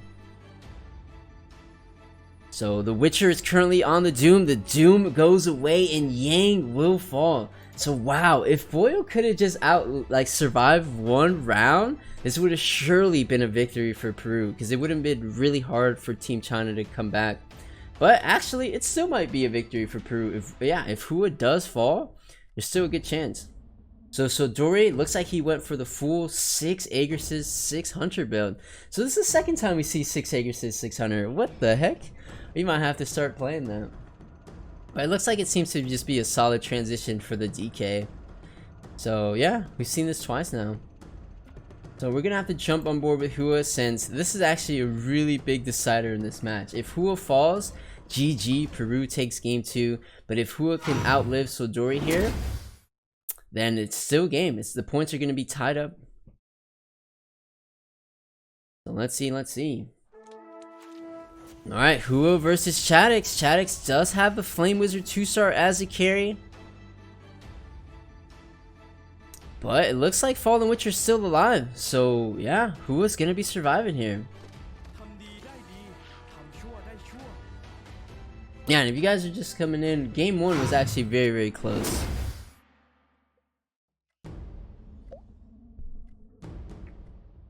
Alright, so No has a Tor 2, has a Warp 3, and has a Doom 2. So No looking in a great spot for Divinity Mage. Kind of crazy that 2 Divinity Mages are up at the top here. One getting it done with Flame, one getting it done with Tort, one getting it done with Flame. How close is Revenge to his 3 stars? Oh, Revenge is extremely close to both 3 stars. He's 1 away from Shadow Crawler and 1 away from the Abyssal Crawler. I usually don't recommend for players to go for both 3 stars just because it's so much gold for both of them. But if you can make it work, then yeah, you're gonna be significantly stronger. So Revenge is being very patient, wanting to get both 3 stars. Let's see if the patient is rewarded for Revenge. We should probably keep an eye on Hua, but hey, we're watching some feathers for now. So it looks like Revenge is gonna go down to his teammate Dori here. Yeah, and Hua's not losing, so he actually took down No there. So I'm not sure if Hua's actually gonna go out in bottom 4. It's gonna be very close. So Dori's playing Hunter? Yes, so Dori is playing 6 Aegrises, 6 Hunter for now. But he does have some Dragon Knights on the bench, so he might look to transition into the Dragon Knight as a carry. So that's what we've kind of been seeing in these games. People would like to start off with 6 Hunter, and then go to 6 Aegrises, and then go to 6 Aegrises Dragon Knights with whatever else you need, like Warlock or Devastator. So yeah, I mean, still pretty, like, relatively diverse picks. We saw like some 9 Feathers, some Beasts, some Knights. So everyone's kind of picking a different comp. It's only been contested by like 2 players each comp, so still pretty diverse. There we go. Infused Mass or Axe of Fury for Revenge here. Not sure what he decides to grab. Yeah, goes for the Wraith here. Want to see an Insectoid? I'm sure we'll get some Insectoid. But the key thing is he needs a 3-star here. So double egg. Oh, that's the tricky part when combining. So some people in the chat ask me, why don't you combine your upgrades? Like, but this is exactly the situation where if he wouldn't have combined the Shadow Crawler, he could have easily double egged and have a 3-star right now. But since these are upgraded on the bench, he can no longer use them to get the 3-star there. So it's kind of a, not a misplay, but kind of an unfortunate situation. I think he had to combine them just to keep the bench space open. But luckily, not taking any damage here. Looks like Hua is actually gonna go down to 9 HP. So wait a second, Team Peru looking solid here. Alright, so he does find the Abyssal Crawler 3-star first. He's still 1 away from the Shadow Crawler. So Revenge gonna be extremely strong. And looks like all the items will be transferring over to the Abyssal. Looks like he did decide to go on that infused mass instead. So we're actually gonna jump on Hua here. Hua's at 9 HP. Who does he face here? Going up against Dory and 6 Aegrises. What carry does Dory have right now? Is it still the sniper or is it the DK at this point? We haven't checked up with Sidori in a little bit. What items are on? Oh, Holy Spirit Lance coming out for this Fallen Witcher. Is that going to be enough? But yes, Dory did transition to the Dragon Knight carry. Mjolnir. 6 Aegrises kind of counters Beast. So I think Dory may knock out Hua here. It's close. Granny goes... No, and actually the Insectoid. Insectoid for Hua helped them a lot there. So he is running double Razor Claw. And since he does have 2 Insectoid, he did manage to get a 3-star worm there. And that actually made a big difference there. And bench rolling for the other Razor Claw. So now he definitely is going to spawn a 3-star insect from there. Wow, that's actually insane. So that's when the bench rolling works perfectly there. So now keep an eye on that Razor Claw. Someone said they wanted to see an Insectoid. You get a mini Insectoid here with this Beast comp here. So Fallen Witcher is actually going to blink right into the Taboo Witcher. This could be dangerous for Hua. And what is with this lag at the beginning of the matches? Like, come on. Oh, but the Holy Spirit Lance kicking the Taboo Witcher away. So that's actually a great tech to deal with that corner Taboo there. Yeah, Holy Spirit Lance way more useful than it already is. So can the 3-star Abby take down the Fallen Witcher? And it will! Just like that! Team Peru securing game 2. And I told you guys, this set was going to be much closer. We weren't going to get a 3-0 like we saw. And 3 Chinese players down in the bottom means Team Peru did enough to win this game 2. Big props to these players. So Sojuri did a great job. Like, the game isn't even won in the late game. Like, it's literally, you win it like rounds 20 to 30, honestly. So that is crazy. Big props to Peru fighting it out and tying up the series 1-1 for now. But we will play this game out. We'll see which comp does come out on top. Peru Pog, not 3-0. Not 3-0. It is 1-1. Peru's still in this.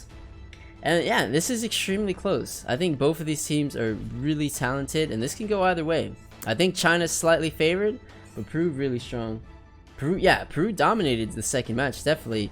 Even the first game wasn't won like this. The first game came down to the actual placements. You know, this one was just quickly decided already by round 35. China has been defeated. I repeat, China has lost a game. This is actually the first time China loses a game.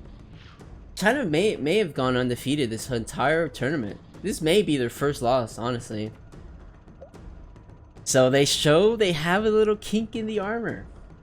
So maybe this is a little bit of momentum. Maybe Boyle winning that first game is all the momentum Peru needed to continue going. And yeah, that's actually a huge deal. This tournament has been going on for 2 weeks now, and you're telling me this is the first time China has tasted defeat? That's tough. I mean, they gotta know how to lose. So winning isn't part of it. You gotta also know how to lose. Everyone has low rows. Apparently not China. But here we go. So China experiencing defeat for the first time, and the patience is rewarded for revenge here. 3-star Shadow Crawler and that 3-star Abyssal Crawler here. So Shadow Crawler is going to be the better carry because of the feathered bonus. Shadow Crawler gets a bit more evasion. Does Peru win already? Yes, this game, game 2 is set. Peru ties the series 1-1. We're just kind of going to play it out to see who wins, you know? China just knows to only have 1 unlucky player per match. I mean, they had 3 unlucky players this time, though. So we'll see. So now things have really got interesting. We for sure are going to a game 4 minimum. But I'm going to predict this is going to go down to the final game 5 game. So it's going to be sweaty. We still got plenty of auto chess to be played. So it's going to be crazy. I just said the revenge game. Yes, Revenge did get revenge this game. He went out in 8th and is looking to just close this one out with a 1st place, honestly. He knows he's a great player. He's actually won some of my weekend tournaments as well. Where's Emberblade? No one? Yeah, the problem with Panda and competitive, it's just not consistent. Panda is completely RNG based whether you get your carries or not. So to gamble in a competitive setting, it's like you don't really want to gamble. So if you high roll the Panda like in the first like 3 rounds, you probably can go Panda. But no one's gonna gamble it past that. It's just too much of a risk. The early game is too important. Heaven Brew, not the best early. So I don't think these players are willing to gamble it. Pandas can destroy your team, yes, but not in a lobby like this. Not in a lobby like this. It's too much of a gamble. Like I said, if you high roll it, sure, you can probably top 4 with it. But no one wants to take that gamble. It's too important. So Sodori down to 3 here. What are the items on the Dragonite? Oblivion, Mjolnir. He's doing the quick positioning here. Kind of memeing a bit. Just kind of testing out what comps he likes. He's just moving things around. Alright, so I actually like to frontline my DK. I put my DK all the way in the front. So let's see. Revenge will knock him out. I think 6 Agresses does a slightly favored matchup against Feathered Sins, but not when you have double 3-star. Double 3-star is really strong. I think I only see 1 Panda game. There's been like a couple, but they're a lot on the rare end. They don't really show up. Like I said, they're just not very consistent. So there we go. Shadow Crawler critting away. And Sodori will fall, but that is okay. He is more than happy with the Peruvian victory here. But yeah, Agresses should win that matchup, but not with that many 3-stars. So Shaddix going with that Divinity Mage comp, has a Phantom Queen in there, has a Devastator, has that Storm Shaman. So decent upgrades coming out for Shaddix, but Feathered Sins is just kind of favored into this Divinity. So as soon as he faces Revenge, it's kind of over. Yeah, his teammate Revenge, Shadow, Abyssal will get the job done. So yeah, it is 2 Divinity Mages up at the top, both of them with that Tortilla 2-star. But Feathered Sins is favored in this matchup. All Revenge has to do is make it to 4 Marine, and GG, Divinity Mage is going to do absolutely no damage to any of those feathered units. He might not even need 4 Marine since he has so many 3-stars. But yeah, that's how he would close this game out though.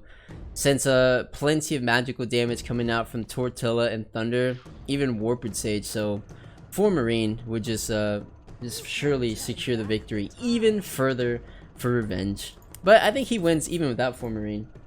Feathered Sins OP? Yes, we've seen Feathered Sins dominate. Yeah, I guess dominate's fine. They've won a handful of games in the World Cup, and they've dominated for me in my ranked games. I climbed to Queen very easily with Feathered Sins. It was just one of my favorite builds, and it's just really strong right now.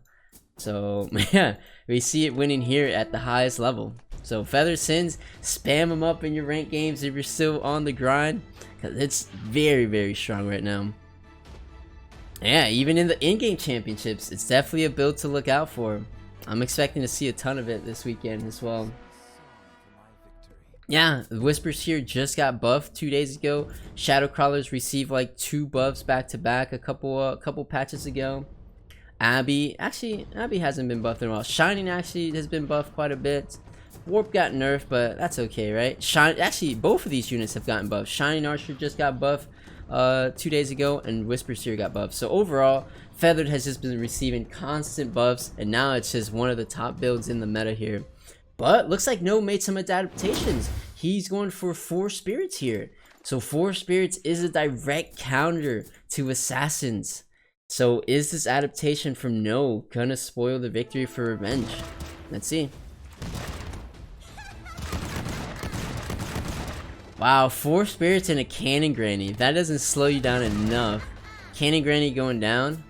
Oh, but look at the adaptation. I love to see that play. So recognizing his opponent has 4 spirits, he said, alright, hold on to my items, Shining Assassin. I can use a range carry as well. Infused Mass, Barbaric Cures, Monkey King, Clawon, more anti-magic resistance. So there we go, Shining Assassin carry. The only thing missing for this to be an extreme hyper carry is Holy Spirit Lance. So we were kind of messing around with Shining Assassin carry. I actually think it's very strong. Honestly, Infused Mass, Holy Spirit in 6 Feathered Sins, like it's very strong. So I think Shining Assassin very potent carry, and you can see it here. So he's just making the exact counter play. Shining is gonna eat the Granny ultis, but yeah, there we go. All you need is that Shining carry. Revenge, 11 damage to No. So Peru convincingly taking that game too. That was extremely dominant there.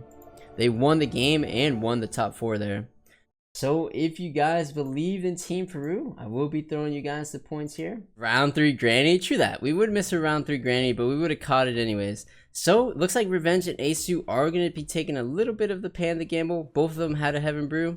Scratch that. Revenge didn't want to Panda gamble at all. So we'll jump on board with Azu here. He's the only one running pandas. Some of you guys wanted to see pandas in the chat. Let's see if some lucky panda procs can happen. It's only 12%. What? A 12% is 12%? I've seen crazier stuff happen. Yeah, best of luck to both of these players. I'll recap the teams here. Team Peru, this is game 3. Keeping the exact same 4 players. It looks like Peru likes this exact 4 players for their team. Shaddix, Boyo, Sodori, Revenge has been performing extremely well for them. While Team China did make some substitutions this time. Arc Devil and Hua are taking a break, and they bring in Azu and Yang, keeping in No and L. So let's see how these changes affect China's performance this time. So it's like No starting off with that Taboo 2-star.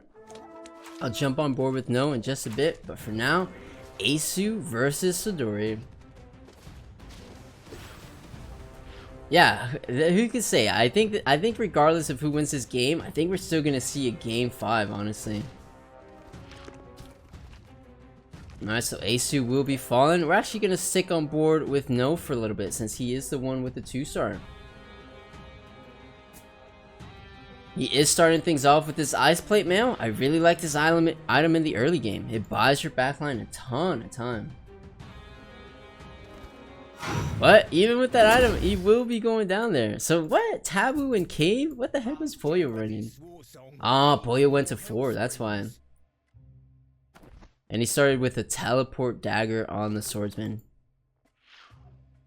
Alright, so let's jump on board with L here. Yeah, and you guys following, thank you so much for the follows in the chat.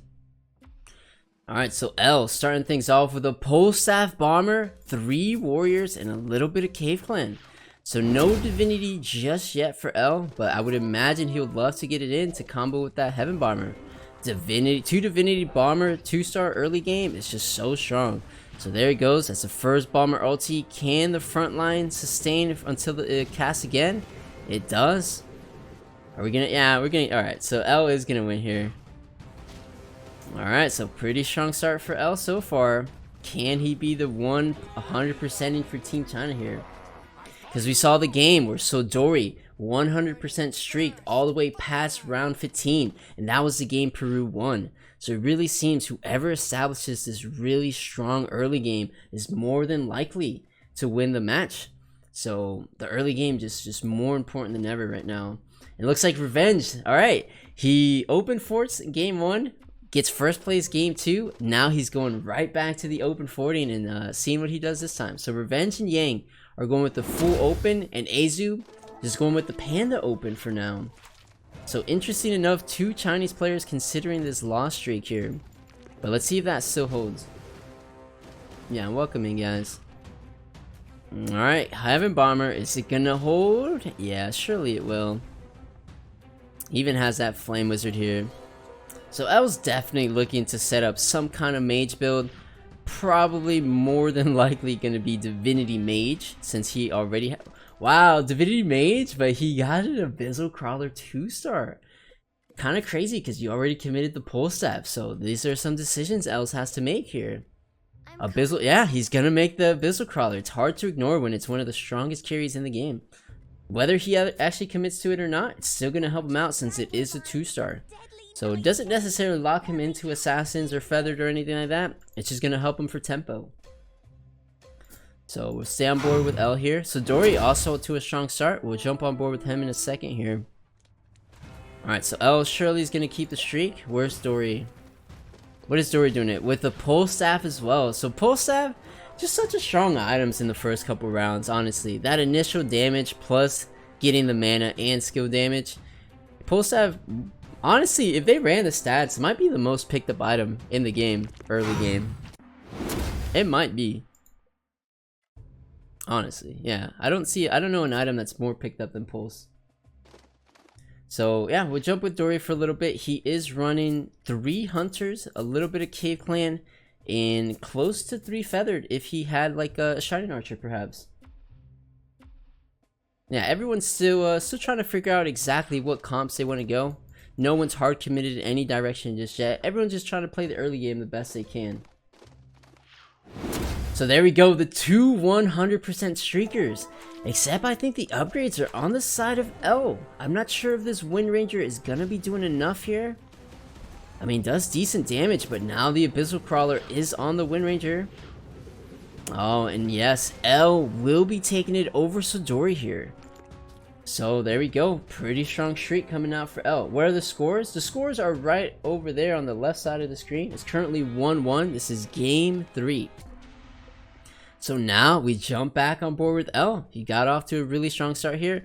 Wow, so he gets an Abyssal Crawler upgrade and a Tortilla. Wow, everything is just...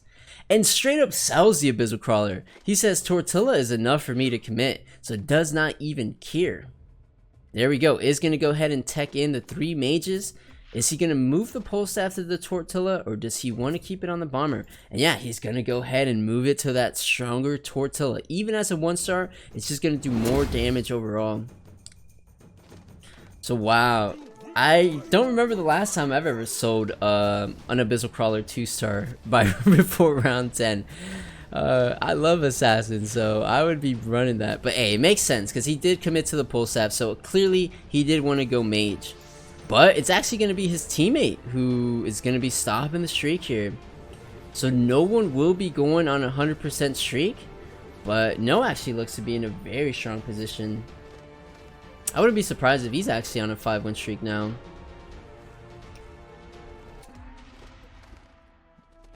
Yeah, what the heck? No has 30 gold. So we could try to take a look at these comps for now. Looks like Boyo, a little bit of mage, has a teleport dagger, but maybe trying to go humans, perhaps. But did get the tusk there. Who knows? Humans at least on creep run, right? So Dory's still running hunters for now. Let's actually not stick too closely on the comps. It's too early. I like looking at the comps at 15. For now, most of these guys just playing the early game. Even L, teching it. He actually has a DK and a Tortilla. Wow, very high value humans right there. So this is a very common strategy that you guys will see on the creep rounds. People teching in either 3 humans or 6 humans would be crazy. But usually the 3 humans this early. So it is going to reward him with an experience book here. Yep. There we go, a little bit more skill damage if he wants it, but actually going to decide on the health crystal, so prioritizing that potential Python wand over damage. It probably could have held. I don't know how big that health crystal is going to do, but hey, at least he's playing decisively, just committing to the items, you know. Doesn't want to risk not having items on some units, so I like it.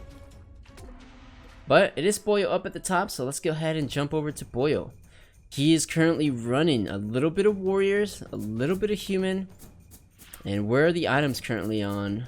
Looks like all the items are currently on this pirate captain. Teleport dagger and a little bit of armor to help it live. But you guys wondering, how does this format work? Well, this is exactly it. So round 11, you know who you will be playing. So a lot of these players will be playing their own teammates. So you take out a bunch of units to make sure you're not inflicting too much damage to your teammate here. So yep, recognizing he's playing Shaddix, so just taking some units out so it's not such a big blow, you know? And same kind of idea with No probably playing, I don't know, what did they play? Who did No play? No playing Yang, L playing Asu. They all kind of knew they'll play each other. Yeah, you 100% know on rounds 11 and 19, but some of these guys count like really well and you know more rounds than that. I don't really keep up with the round counting like that. That's too much for me in a regular game, but at this level, might as well. Plenty of a prize pool on the line, so want to have any advantage you can get. So we'll stay on board with Boyo. I want to see what he wants to do, and he's going to go ahead and run 6 warriors. So we haven't seen any warrior builds come out to play in this set yet, but I mean, they're not the best, not the worst though. They can definitely be a little strong, but Boyo, he's gonna go ahead and level to 7 and throw in Divinity. So we're getting a little bit of Divinity Warriors with PCAP. So I believe they reduced the cooldown of the Pirate Captain boat, so he can actually spawn that boat a couple times. But unfortunately, the Taboo Witcher was able to catch the teleport. So no early boats here, but overall, the Warriors will be getting there. So I did not expect to be seeing some Divinity Warriors this early, but here we go. Boyo making it work up at the top.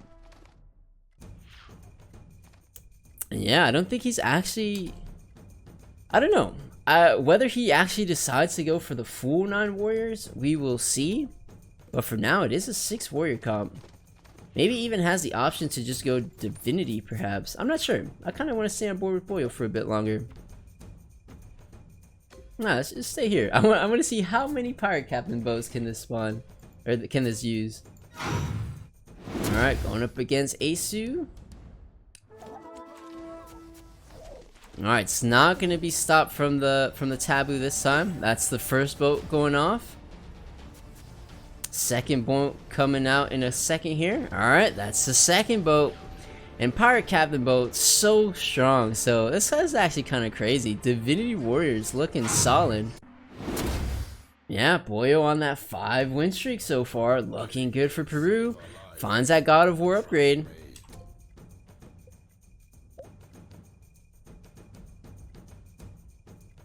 And just looking a little bit at the other comps, looks like Revenge found his Shadow Crawler.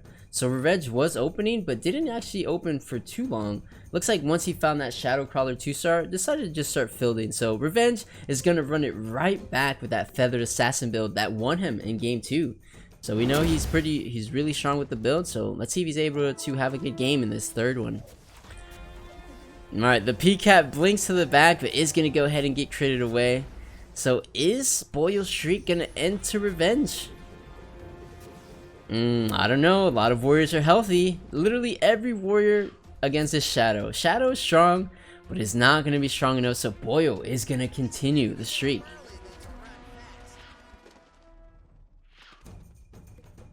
Alright, now round 15, we can start looking at these comps, what these players are thinking. So Boyo, for now, running Divinity Warriors. Not sure what he transitions. He has some warriors on the bench, so he might be thinking straight up 9 warriors, perhaps. Alright, for L, he's surely going Divinity Mage. Already has Tortilla. So Divinity Mage for L. We got maybe Divinity Mage for No as well. He's running Divinity and some Mages, so... yeah, maybe 2 Chinese players going Divinity Mage. Shaddix is running 6 Hunter for now, so maybe thinking Aegrisis like we've seen before. We got Sodori going Divinity Mage with a Flame Wizard already. We got Asu going... this looks like the... why is there 4 Divinity Mage players? Alright, we're putting Asu at Divinity Mage. Revenge, uncontested Feathered Sins. This is great if you're rooting for Peru. And Yang trying to make the 6 Beast Witcher comeback. So we're not seeing any 6 Knights come out so far.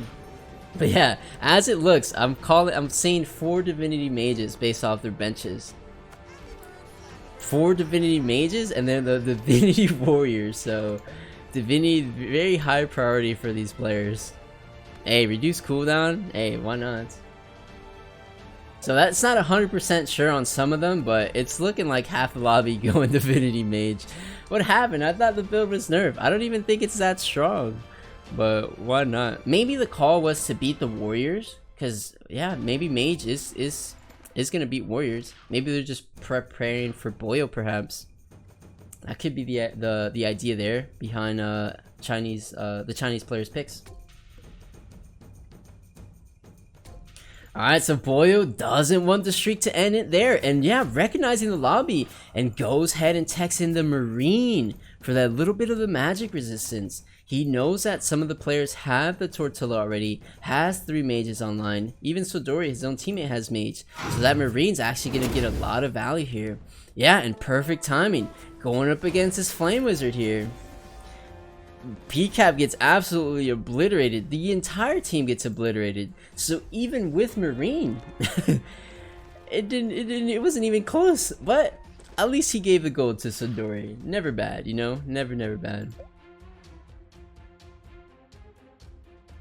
Oh, you think L might actually go 9 mage versus Divinity? We haven't seen 9 mages at all in the meta ever since they took away the combo from Warpwood Sage and Grim Touch. 9 mages just kind of disappeared.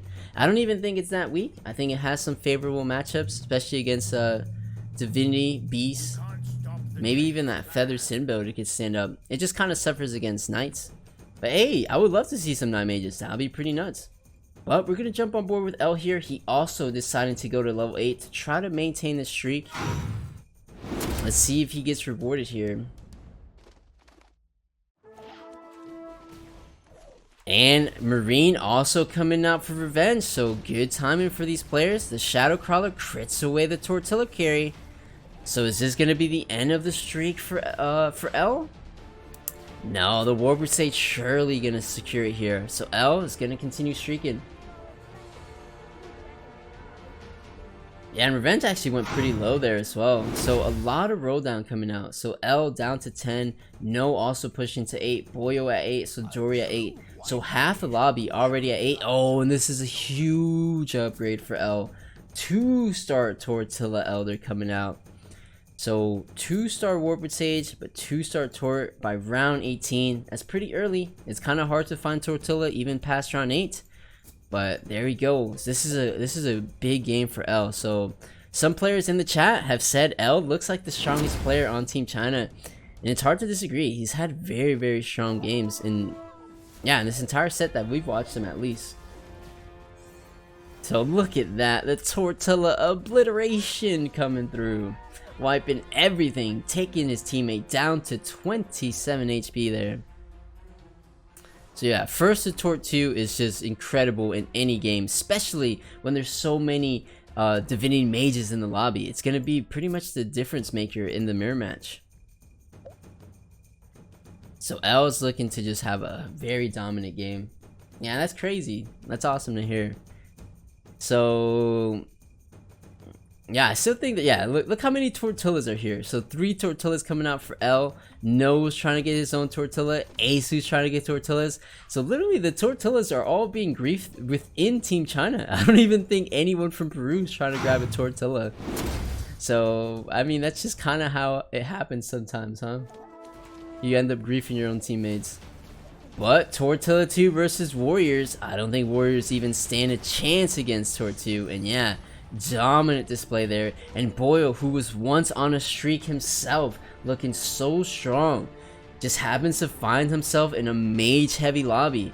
And Warriors don't really fare pretty well into mages until level 10, until you actually can get 9 Warriors, Glacial and Marine in there. Then they can stand a chance, but he's just not ahead right now, so Boyle might really struggle in this game.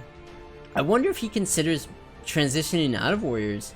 It might not be too late, but it might be. I don't know. It's a really tough decision. Surprising no Knights. Yeah, Knights would actually be pretty decent in this lobby. because they would be uncontested and they can do pretty good into mage. But very tough decision for Pollo to make. I don't know if you want to stick down the 9 warrior, because I don't think 9 warriors are going to necessarily place well. Alright, so round 20. These comps have to be decided, right? Let's see. So surely L and No are going Divinity Mage. They both are going for Tort. So where are the other Divinity Mage? So Dory is still Mage. So yeah, we literally are seeing half the lobby going Divinity Mage. That is kind of wild. But it is what it is. Shaddix is still going 600. Has that Soul Reaper. So yeah, probably looking to go Aegis' Hunters again. Boyle. Yeah, we said it. He's still going Warriors. I don't know if he wants to transition out, but it's Warriors for now. Revenge, pretty clear. He was the only player going Feathered Sins. And yeah, Beast. So yeah, half the lobby going Divinity. And then the rest of the players going whatever else. Feathered, Beast, and Hunter, you know? So plenty of Divinity this game. 6 humans with Wizards on creep? Wow, so yeah, huge tech come out for L there. So he actually managed to put in 6 humans on creep round and got 4 experience bugs just to help him stay further ahead. Yeah, L is just displaying such skill. Like, to do that with the Wizards is kind of crazy. And he's running 9 mages, so scratch that. It is not Divinity Mage for L. It is 9 mages, so this is so awesome to see. Honestly, 9 mages favored into Divinity Mage. It's just gonna wipe everything out a little harder. So it used to be that the Warpwood Sage would outlive the mages, but now that Warpwood doesn't have the broken healing, wait, why don't people play more 9 mages? That is kind of crazy. Alright, time to run 9 mages. I know what I'm playing this championship. No one's gonna expect it. I'm running straight 9 mages all 4 games. Wow, but yeah, phenomenal items to do it too. Voodoo Staff and Pulse. If 9 mages wasn't enough, oh my god, Tortilla 2 with these items? This thing is gonna wipe everything. You know what's good against 9 mages? 6 knights. You know what's not, what no one is playing? Knights. So this is the perfect lobby for 9 mage here. Wow, so the picks are just perfect for Team China right now. This is really impressive to see, because you wouldn't expect to see 9 mages. It makes no sense, right? You haven't seen it in the meta at all. You always go Divinity Mage, but recognizing no knight counters. So L is gonna just look to me. And why is he frontlining the turret? I keep my turret on the 2nd position, but he's straight up frontlining it. I guess really trying to counter like the blinks that can potentially come through, or the assassins from Revenge. Yeah, like blinking in the Doom. Maybe the front line is the safest spot for Tortilla. And look at that, Tortilla wiping everything. Doom does go down, and Boyo is gonna continue to take some damage here. Yeah, he is frontlining the turret.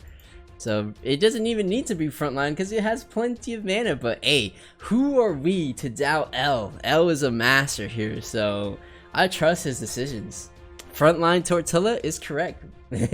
I'm not gonna doubt it for a second here. He's 10 win streaking in a lobby of this level, so hey, more power to him. L is a W. Yeah, L has been very impressive. And yeah, Asu trying to mirror his teammate here, also going with that 9 mage build, but unfortunately does not have the Tortilla. Tortilla just very contested this lobby, so hard to really get when there's only 10 torts in the game. So we're gonna stick with L. He is gonna be repositioning over to this right side here, still frontlining it though. Alright, Yang does have the Doom 2. Can the Doom 2 actually land on Tortilla? Let's see. Oh, but Tortilla is still gonna get to cast. So yeah, wiping out nearly half the team. The Doom ult does come through, so no more Tortilla ultis. Can the Thunder Spirit clean it up? I don't know, it's not ulting because it's not Divinity. Oh, and L finally going down. But hey, not the worst. Yang had 0 gold there, so kind of handing off 11 gold to his teammate. That's fine. So it's going to help his teammate get right back into this game. He wants Tort to blow fast. Yeah, but it's still going to go fast. It has mana, so he doesn't need to frontline it. But, I mean, I think he just wants it for the positioning. Perhaps maybe it wipes out more of the team. I don't know. I mean, he's definitely doing this intentionally, right? Alright, one more round with L, and we'll jump over to Yang. So let's see, Shaddix was running Hunter, if I'm not mistaken. So let's see how progressed he's into Hunter. So wow, 4 Aegis, 6 Hunter coming out here. Tortilla is good, but what is the carry? Where is the carry? Looks like it's a Wind Ranger carry. Is Wind Ranger gonna be enough to stop the Tortilla? No. The mages are good. Shaddix would be going down here. Wow, this really makes me want to run 9 mages again, honestly. 9 mages was one of my favorite comps last meta, or a couple metas ago, honestly. So it's good to see it doing so well. Alright, but let's go ahead and jump over with Yang. He's down to 12 HP here. So no one on either team wants to go out in 8th. It makes it a little bit harder for your team to win. So we'll keep an eye on Yang for now. Yeah, 9 mage. I know, I love it. I absolutely love it. So it looks like Yang is just running that Doom Arbiter 2-star carry. Yep. Shadow Edge, Steel Plate Mail, a bit more evasion with the Halberd. Python to keep it healthy against Mage. So this is not too weak. Everyone just is a little bit stronger this lobby. And yeah, and we were kind of wondering if Boyo wanted to transition out of Warriors. And nope, he just went straight to 9 and put in all 9 Warriors. Still no Doom 2-star coming out yet. Does he have a pair at least? He does have a pair of Doom at least. So very close for Boyo to get that upgraded Warrior. But there's a lot of mages in this lobby, so I don't even know if the Warriors are gonna even survive much longer. Alright, but we're gonna stay on board with Yang. What item did he get there? Looks like he made an Oblivion. I don't remember seeing that one. 9 Warriors, no Python? Actually though? He finally hit the Doom. Yes, no Python, but he does have an extra hammer if he gets a life crystal. So good news for Boyo, found the Doom 2. Bad news, no Python when there's a bunch of mages. So we're gonna stick on board with Yang here, going up against Hodori, who is running that Divinity Mage comp, but trying to get the combo. So Grim Touch blinks to the back, inks everything. Is it gonna hit? No, Flame Wizard does not hit an ink target. Does take out the worm here. Alright, but the Doom and the Beast are slowly pushing in, so Dory will be going down. Is it a draw if the game ends now? Why would the game end?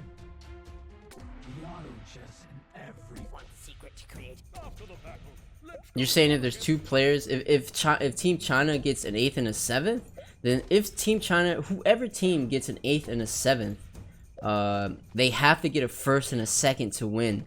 So even if Yang and Asu go out first, they still got L and No up at the top. So it's kind of possible for Team China to even win, even if they lose. But we're just gonna stick on board with Yang. Looks like he did find that Venomancer upgrade and is gonna transfer the items to the Veno this time. So rather have a Veno carry over the Doom, but going up against 9 Warriors with the Doom. Let's see, Doom versus Venomancer. Who's gonna get it? The Doom goes ahead and lands on the Razor Claw. Yang's Doom hits the Boyo's Doom, but Veno's still chilling for now. Alright, the Doom's on the carry. Oh, it blinks out of there. So 2 carries versus 1 carry. Yeah, looks like Yang is going to survive a little bit longer here.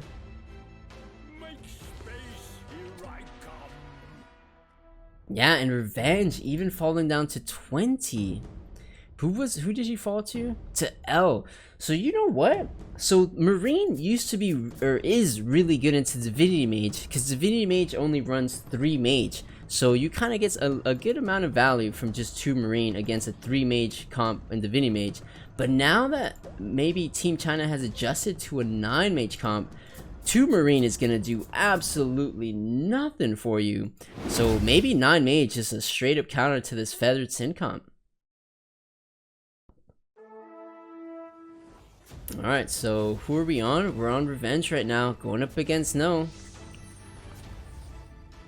Shadow Crawler's able to take down the Tortilla Elder.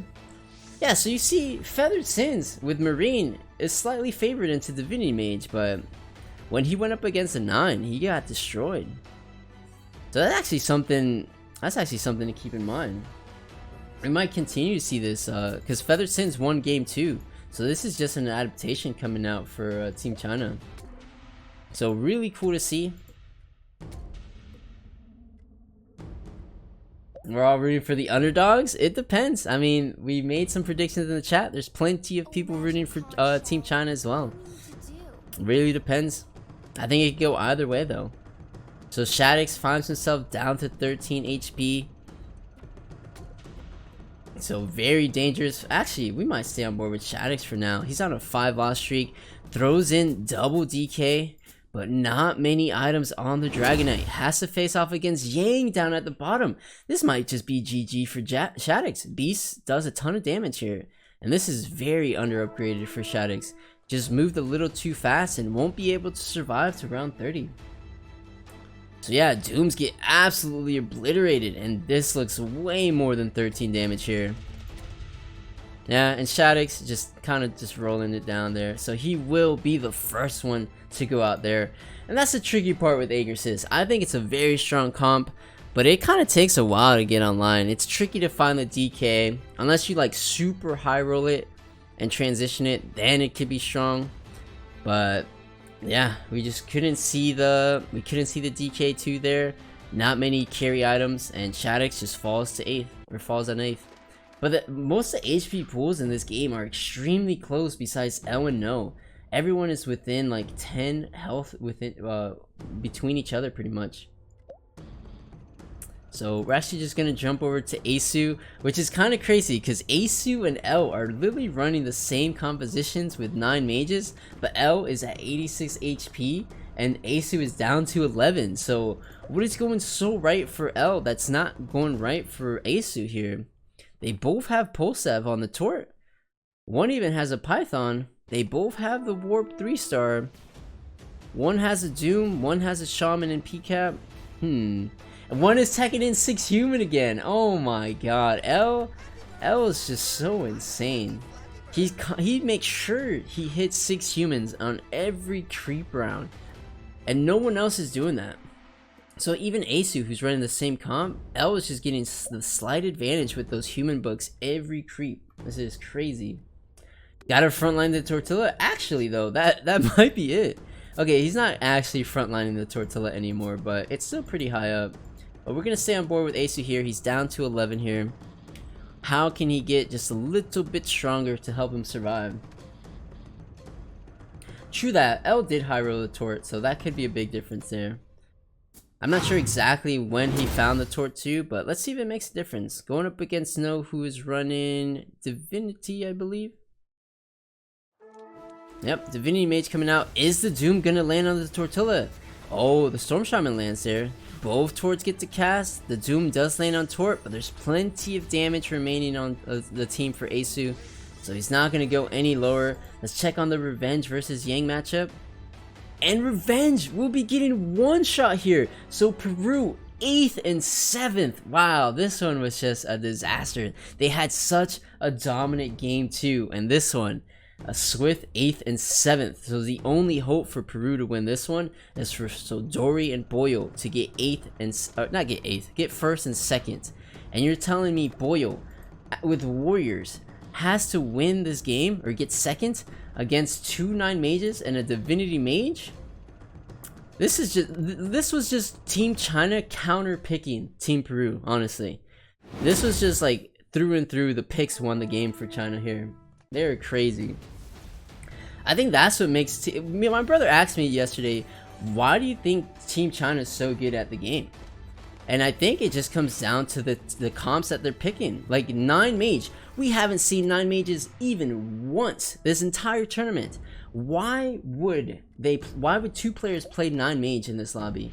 It's because of the picks. It's strong into Feathered, strong into Warriors, strong into whatever Shaddix is running, Aegis' Hunter, even strong into Divinity Mage. So this was just counter picks coming out from China. Very, very impressive to see. We'll have to, I'm counting Peru out this game because I think China will win it. Even with Boyo putting in Marine, that may help. But we're going to have to see if Peru can make some adjustments in this game for But very, very well played as things stand. Let's see, with Marine, does the Doom 2, why can't I say Doom 2? Does the Doom 2 get there?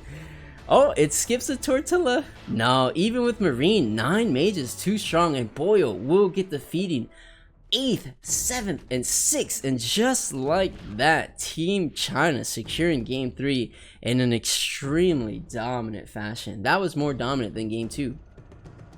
Wow. And like I mentioned, it was just counter picking through and through this game. Very, very impressive. So yeah, Team China, Sidori goes ahead and concede, and we're gonna just call it. We're going to game 4. Wow, very impressive from Team China there. China always wins game 3, yeah, and now it's up to Peru to win game 4 and force a game 5. So I don't doubt Peru for a second. So I think Peru is likely to win this fourth game. So, but we'll see. Team China is Team China for a reason. So.